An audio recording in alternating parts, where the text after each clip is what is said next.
Vamos fazer uma oração, irmãos? Senhor, te agradecemos por essa noite, por essa celebração, por essa adoração, pela alegria que contagia todos e cada um de nós. Nesse momento, Pai, eu peço que o Senhor possa abrir os nossos corações e trazer ao nosso entendimento a Tua vontade, a Tua palavra, o meu pedido em nome de Jesus. Amém. Eu creio que a maioria das igrejas que se reúnem num momento como esse, que a gente fala de Natal, tem uma preocupação grande da gente ressignificar o Natal. Porque o Natal é uma festa linda. O clima do Natal, não é verdade? Chega assim, no finalzinho do ano, não sei quem gosta de Natal, mas tem pessoa que é apaixonada por Natal. Eu amo Natal. As luzes, as cores, o clima, aquele sentimento de despedida do ano, as festas da firma, não tem essas coisas? Presente de amigo secreto. Você vai encerrando, vai fazendo balanço, mas mais do que isso, você já vai pensando com carinho nos presentes que você vai dar para os seus familiares, o que a gente vai comer na ceia de Natal. É um momento muito legal, muito especial para a criança, a família que tem criança, então, parece que é um negócio mágico até, né? É muito especial o período do Natal. E a gente tem uma preocupação como igreja da gente se lembrar o que é o Natal, a luz do Evangelho. Eu não sei se vocês já foram numa festa que o aniversariante não estava lá. Vocês já foram? Eu já fui numa festa. Todo mundo combinou, todo mundo chegou, a gente sentou no restaurante e o aniversariante não foi. Voltou todo mundo para casa com os presentes. E qual foi o intuito daquela reunião? Foi muito legal, todo mundo se viu, todo mundo comeu e todo mundo foi embora. E a nossa preocupação nesse período, principalmente nesse período de Natal, é que a gente faça uma festa fantástica. Que você tenha uma alegria tremenda com a sua família, que não tem nenhum pau, nenhuma treta na ceia de Natal, mas o aniversariante não esteja lá. Você já pensou nisso? Que a gente faça um Natal sem Jesus, que a gente comemore o Natal esquecendo do real motivo dessa comemoração.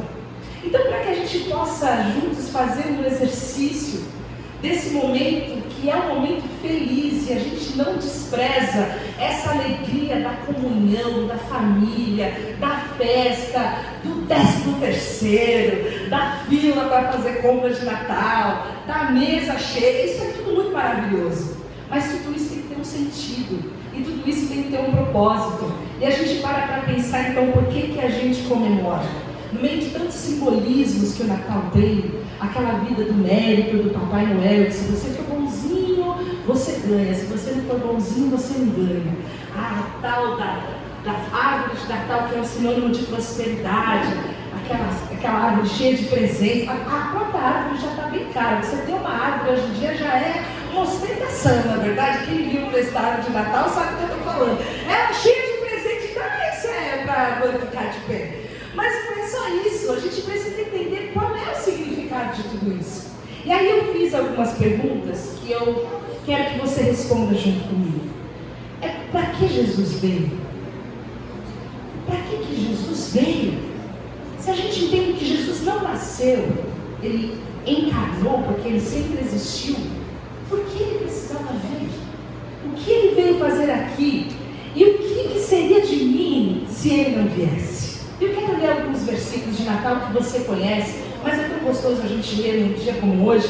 E o primeiro deles, a Mel vai me ajudar, né, Mel? Lucas 2:11 fala o seguinte: é que hoje vos nasceu na cidade de Davi o Salvador, que é Cristo Jesus. E esse versículo por si só pode ajudar a gente a definir o que é Natal, porque ele fala que nasceu na cidade de Davi, que é na cidade de Belém, um Salvador. Aí você vai falar, o que Jesus foi fazer em Belém? Mas a família já não morava lá? Não, eles não moravam lá. E vocês prestaram atenção na peça de Natal, foi descrito aqui lindamente, que eles tiveram que ir para lá para Belém, e eles estavam cumprindo uma profecia. Eu até trouxe o versículo de Miqueias 5:2, que fala que a cidade de Belém, apesar de muito pequenininha, ela ia receber o Senhor em Israel, aquele que existia desde os antigos tempos, aquele que sempre existiu existiu. Jesus viria à humanidade, ele faria parte da humanidade, nascido ali, nascido em Belém. E vocês que estão na igreja a vida toda, vão lembrar das histórias de Natal. Que eles chegaram, não tinha lugar, não tinha um hotelzinho, não tinha um hostel, não tinha nada. Eles tiveram que se encostar ali numa estrebaria, num lugar fétido, num lugar mal cheiroso, um lugar que não é um lugar onde nasce o rei dos reis e senhor dos senhores. Não tinha um lençol de algodão egípcio ali, não tinha uma UTI neonatal, não tinha um enfermeiro, não tinha nada, não tinha nenhum merecimento grandioso para a vinda majestosa do Rei dos Reis e Senhor dos Senhores, que estava entrando na história da humanidade, mas foi no meio de um lugar simples, no meio de um lugar que talvez não fosse mais adequado, que uma virgem deu à luz, aquele que seria o que o texto diz, o Salvador. E quando você pensa num Salvador, você entende o motivo pelo qual Jesus veio? Porque nós precisávamos ser salvos. Salvos do quê? Por que eu preciso ser salvo que eu não sei? E quando a gente começa a compreender que nós estávamos perdidos, e quando o pecado entrou no mundo, o homem que era para viver em comunhão absoluta com Deus, passa a viver separado de Deus, porque Deus santo, santo, santo, não poderia conviver, não poderia participar da viração do dia ali com o homem. Então o homem se torna um inimigo de Deus por causa do pecado. Tinha que ser um salvador totalmente livre do pecado, para que através da sua vida entregue pudesse aproximar o homem de Deus, e foi isso que Jesus veio fazer. Nós que estávamos mortos, nós que vivíamos independentes de Deus, nós que vivíamos a nossa vida da forma que a gente sempre quis, com os nossos impulsos pecaminosos, vivendo com os nossos prazeres, pedindo a ajuda de Deus só quando o calo aperta. De repente temos o impacto da grande salvação de Jesus, que nos chama, como nós falamos no começo, para sermos seus, para estarmos nele, para contemplarmos a sua glória e para o amarmos. Nós precisávamos ser salvos do pecado, nós precisávamos ser salvos de nós mesmos. E a segunda pergunta é: o que seria de nós se ele houvesse? Como que a humanidade se relacionava com Deus antes de Jesus? Se você lê o Antigo Testamento, você vai ver que o nosso mundo seria condenado a viver dentro do estreito da religião. Nós viveríamos aprisionados por datas sagradas, por rituais sagrados, rituais de purificação.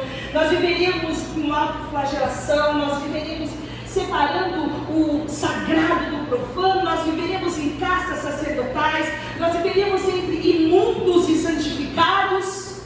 E quando Jesus veio, ele veio para que todos nós fôssemos iguais à sombra da cruz, porque a sombra da cruz, por causa do sangue de Jesus, todos nós que antes éramos perdidos, somos salvos pela graça. Nós não somos salvos porque nós merecíamos, nós não fomos salvos porque a gente fez aquilo que a gente deveria fazer. A gente foi salvo exclusivamente por causa da graça de Deus.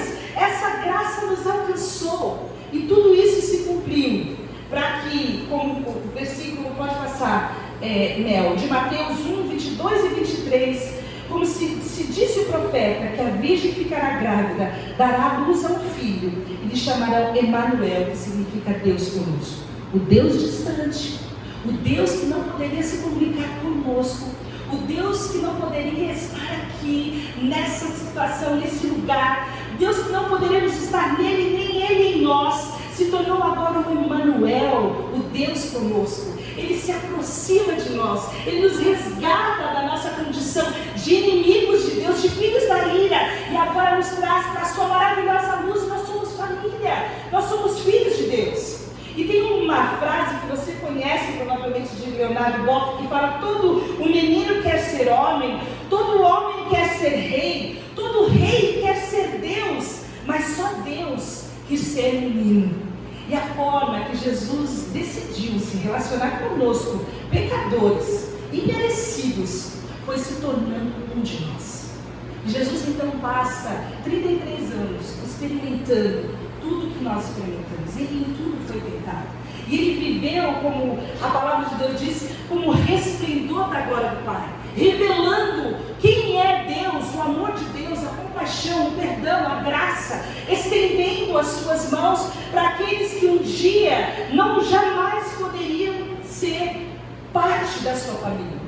E um dos versículos que eu mais amo do Natal é o de Filipenses 2, versículos 5 e 8, que fala o seguinte: Jesus, subsistindo em forma de Deus, não julgou como usurpação o ser igual a Deus. Jesus, quando era Deus, ele não se manteve na forma de Deus, ele abriu mão da forma de Deus, se chama kenosis, e antes a si mesmo se esvaziou, assumindo a forma de servo, tomando-se em semelhança de homens, e reconhecido na figura humana, um Deus que não tinha forma, que não tinha um corpo humano, toma para si um corpo humano por toda a eternidade agora. O Deus grandioso, majestoso, todo-poderoso, se limita num corpo. E você sabe, quando a idade vai chegando, que o corpo não serve para muita coisa, na verdade.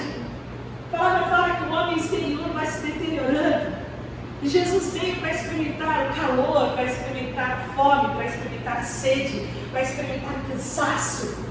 Todas as limitações humanas, o Deus Criador experimentou, e Ele fez tudo isso, sendo obediente até a morte, e morte de cruz. E aí eu respondo para você, o que seria de nós se Jesus não viesse? Nós não poderíamos ter relacionamento com Ele. Nós não conheceríamos o Deus Emmanuel, nós não conheceríamos o Deus conosco, nós jamais entenderíamos a expressão da graça de Deus. Jesus veio para que nós, que não merecíamos, pudéssemos ter comunhão com Ele. E tem algo que às vezes passa muito batido para a gente nessa história do Natal. E está lá na palavra de Deus, em Lucas 2, de 10 a 14, que fala o seguinte: mas o anjo lhes disse, está falando para os pastores: não tenham medo, estou lhes trazendo boas novas de grande alegria, que são para todo o povo. Hoje, na cidade de Davi, lhes nasceu o Salvador, que é Cristo Senhor.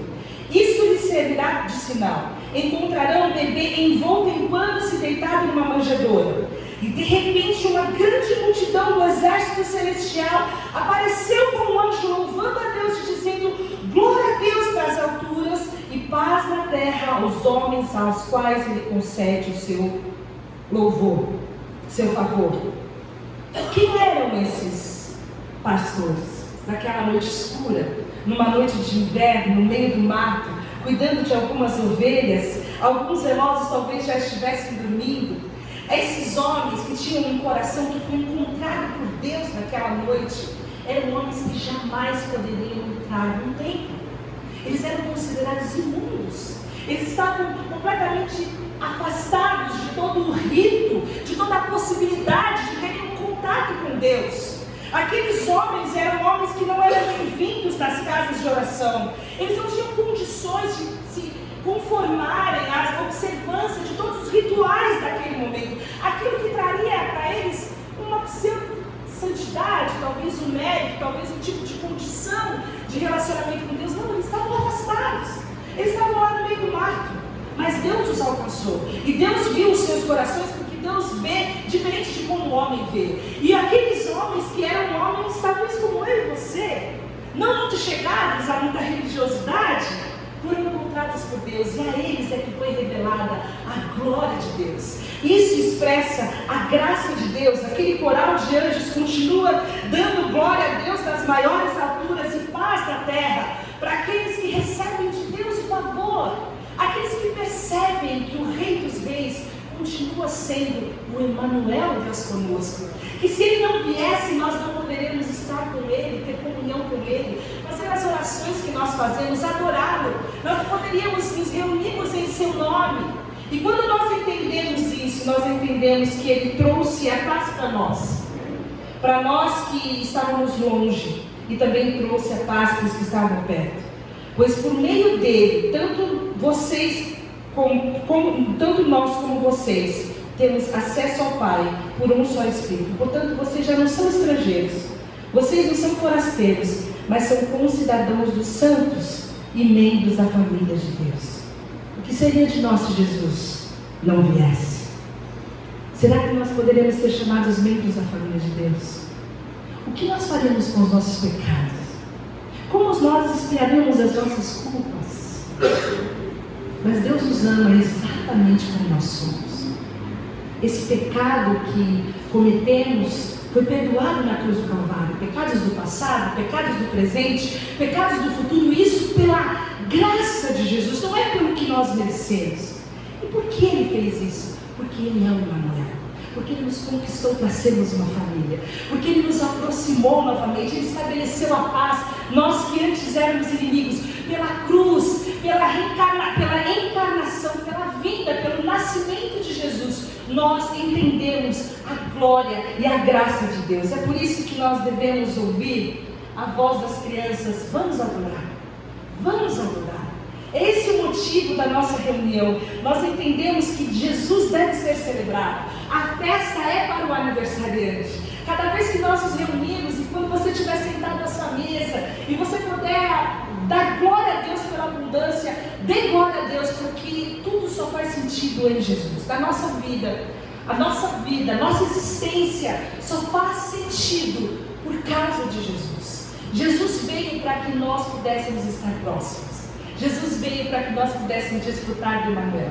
Jesus veio para que nós pudéssemos ser salvos. Jesus veio para que nós pudéssemos ser chamados família de Deus. Por isso que nós celebramos a festa do aniversariante. Por isso, como nós falamos no começo, que nós trazemos as nossas vidas, a nossa gratidão, a nossa adoração, a nossa contemplação como um presente, dedicamos e despejamos aos pés de Jesus, por reconhecer que nós jamais seríamos nada sem Ele. Por isso eu convido a você, que você possa nesse momento fechar os seus olhos, você falar para Jesus, agradecer a Jesus do seu coração, o motivo pelo qual Ele tem colocado, porque a nossa vida jamais teria sentido sem Ele. Faça você a sua oração. Dedique a você, a Deus nesse momento, você, o seu louvor, a sua gratidão, o seu agradecimento, porque nasceu o Salvador, nasceu o Cristo, o Emmanuel, o Deus conosco. Senhor, nós te agradecemos. Nós que não merecíamos, nós que estávamos em nossas noites escuras, nós que estávamos afastados de toda a religiosidade e de qualquer possibilidade de ter comunhão contigo. Nós que não merecíamos, quando olhamos para a tua glória, vemos o Senhor deixando a tua forma toda poderosa de Deus e se tornando uma forma de um homem, de um menino frágil. Nós te adoramos, Senhor, nós te agradecemos, porque entendemos que, apesar de não merecermos, o Senhor fez isso por graça, por amor, por misericórdia. E nós queremos que o Senhor receba toda a glória, que o Senhor receba todo o louvor, que o Senhor receba toda a adoração, que as nossas vidas sejam uma resposta à vinda do Emmanuel, para que nós possamos desejar todos os dias estar contigo, assim como o Senhor em Cristo desejou um dia estar conosco. Que seja essa paz estabelecida na cruz do Calvário, uma verdade a ser vivida na vida de cada um de nós. Nós te convidamos, nós te recebemos, nós te adoramos, nós tributamos a ti a nossa vida, o nosso louvor, a nossa gratidão, a nossa adoração, porque tu és o Rei dos Reis, o digno de toda a glória, glória nas maiores alturas e paz na terra para nós, aqueles que entendemos o teu favor. Nós te adoramos em nome de Jesus. Amém. Queria só um minutinho de vocês agora, porque as crianças mais mocinhas também têm algo para apresentar para a gente.